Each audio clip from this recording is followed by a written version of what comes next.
Welcome to Lavanya's life style. Friends, ఎప్పటిలాగే ఈరోజు కూడా ఒక మంచి వీడియోతో మీ ముందుకు వచ్చేసానండి. ఫ్రెండ్స్, ఈరోజు మీకు నేను ఒక మంచి ఈవినింగ్ స్నాక్స్ రెసిపీ చూపించాలనుకుంటున్నానండి. ఈ వర్షాకాలంలో మనకి వేడివేడిగా ఏమైనా తినాలనిపిస్తే బయట తినడానికి అసలు ఇష్టపడం కదండి. అలాంటప్పుడు చక్కగా వేడివేడిగా ఈవినింగ్ స్నాక్స్గా, అది కూడా ఎంతో హెల్తీగా మినపప్పుతోటి పునుగులు ఎలా చేసుకోవాలో ఈరోజు మనం ఈ వీడియోలో చూసేద్దామండి. ఫ్రెండ్స్, ఫస్ట్ ఇక్కడ నేను ఒక హాఫ్ కేజీ మినపప్పుని చక్కగా వాష్ చేసి శుభ్రంగా ఒక 2 గంటలు నానబెట్టానండి. ఆ నానబెట్టిన మినపప్పు ఉంది కదా, ఆ మినపప్పే ఇప్పుడు మీరు ఇక్కడ చూస్తున్నారు కదా. ఇక్కడ నేను గ్రైండర్లోని ఆ మినపప్పు కొంచెం కొంచెంగా వేస్తున్నాను. తగినంత వాటర్ యాడ్ చేసుకుంటూ దాన్ని గ్రైండ్ చేస్తున్నాను అనమాట. ఇక్కడ చూస్తున్నారు కదా, ఈ విధంగా. సో ఇక్కడ హాఫ్ కేజీ మినపప్పు కూడా 2 గంటలు మాత్రమే నానబెట్టానండి. అంతకన్నా నానబెట్టక్కర్లేదండి. చాలా టేస్టీగా పునుగులు ఎలా వస్తాయి ఇప్పుడు మీరే చూద్దరు. కానీ చూసారు కదండి, ఈ విధంగా. ఇప్పుడు మనకి గారెల పిండి చేసుకుంటాం చూడండి, అంత గట్టిగా కాకుండా పునుగులు అంటే మనం చక్కగా చేత్తో పట్టుకుని అలా వేస్తే మంచిగా పునుగు వచ్చేలాగా. సో ఆ విధంగా మనం ఇక్కడ బ్యాటర్ ప్రిపేర్ చేసుకుంటున్నాం. చూసారు కదండి, మనకి కొంచెం మరీ గట్టిగా కాదు, అలానే మరీ పలుచగా దోశ బ్యాటర్లా కాకుండా మధ్యస్థంగా. సో ఆ విధంగా మనకి కన్సిస్టెన్సీ రావాలి. చూసారు కదా, చక్కగా మనకి తయారవుతుందండి. పిండి కూడా మనకి సాఫ్ట్గా కనబడుతోంది. అవసరమైతే కొంచెం చూసుకుంటూ వాటర్ యాడ్ చేసుకుంటూ, అలాగే నేను సాల్ట్ కూడా ఇక్కడే వేసేసానండి.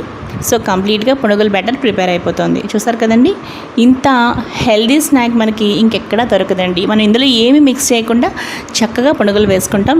మీకు నేను చూపిస్తాను అది కూడా. చూసారు కదండి, ఈ విధంగా అనమాట.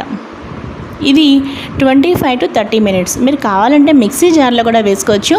సో అక్కడైతే మనం బేకింగ్ సోడా ఇలాంటివన్నీ యాడ్ చేయాల్సి వస్తుంది.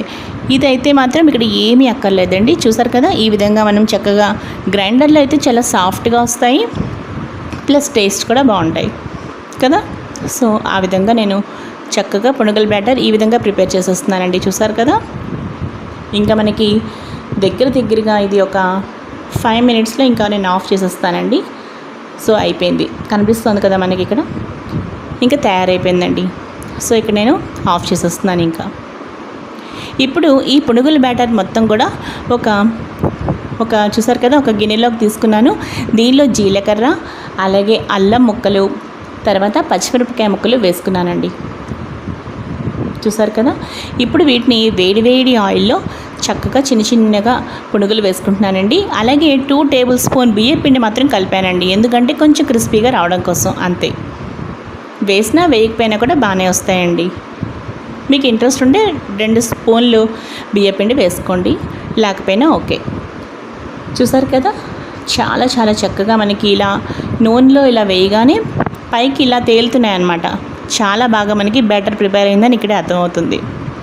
చూసారు కదా, ఈ విధంగా తేలుతున్నాయి. చూసారు కదా చక్కగా. సో మనకి చాలా బాగా పునుగుల బ్యాటర్ తయారైపోయిందనమాట. ఇప్పుడు మనకి పునుగులు కూడా ఎంతో సాఫ్ట్గా వస్తాయి ఈ విధంగా. చూసారు కదా, ఇప్పుడు వీటిని మనం అటు ఇటు టర్న్ చేస్తూ చాలా చక్కగా ఫ్రై చేసుకుందాం. చూసారు కదండి, మంచి గోల్డెన్ కలర్లో వచ్చేలాగా ఫ్రై చేసుకుందాం. మీడియం ఫ్లేమ్లో పెట్టుకుని మాత్రమే చేస్తున్నానండి ఇక్కడ నేను. హైలో పెట్టేస్తే ఏమవుతుందంటే పైన అయితే కలర్ వచ్చేస్తాయి, కానీ లోపల మాత్రం కుక్ అవ్వదు కదా. సో మీడియంలో పెట్టుకుంటే లోపల కూడా చాలా సాఫ్ట్గా కుక్ అవుతుంది, పైన కూడా మంచి కలర్ అనేది న్యాచురల్గా వస్తుంది. సో ఇక్కడ అయిపోయింది ఫ్రెండ్స్. చూసారు కదా, చాలా చక్కగా వేడి పునుగులు మనకి రెడీ అయిపోయాయి. మీకు ఇష్టమైన సైజులో వేసుకోవచ్చు అండి, చిన్న వేసుకోవచ్చు, లేదంటే పెద్ద కొంచెం బోండాల్లా కావాలంటే మీరు అలా కూడా వేసుకోవచ్చు. ఇవి మాత్రం ఎంతో హెల్తీగా ఆరోగ్యకరమైన పునుగులు అని చెప్పచ్చండి, ఎందుకంటే మినపప్పుతో మనం చేసుకున్నాం. ఇందులో ఎటువంటి పిండ్లు మనం యాడ్ చేయలేదండి.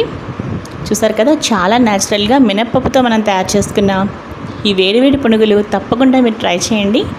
అలాగే ఈ వీడియో మీ అందరికీ బాగా నచ్చింది అనుకుంటున్నాను. ఈ వీడియో మీకు నచ్చితే లైక్ చేయండి, షేర్ చేయండి. అలాగే లావణ్యాస్ లైఫ్ స్టైల్ ఛానల్ని సబ్స్క్రైబ్ చేయడం మాత్రం మీరు మర్చిపోకండి. అలాగే దీంతో పాటు ఒక మంచి పల్లీ చట్నీ కూడా తయారు చేసుకుంటే ఇంకా బాగుంటుంది కదా ఫ్రెండ్స్. నేను పల్లీ చట్నీ కూడా ప్రిపేర్ చేసుకున్నానండి. ఇక ఈ పునుగులు పల్లీ చట్నీ చాలా టేస్టీగా ఉంటుంది. ఈ పల్లీ చట్నీ ఇంత సింపుల్గా మీరు ఇంకెక్కడ చూసి ఉంటారని నాకు అనిపిస్తుందండి. ఇంకా ఆలస్యం చేయకుండా ఈ రెసిపీలోకి వెళ్ళిపోదాం ఫ్రెండ్స్, పదండి.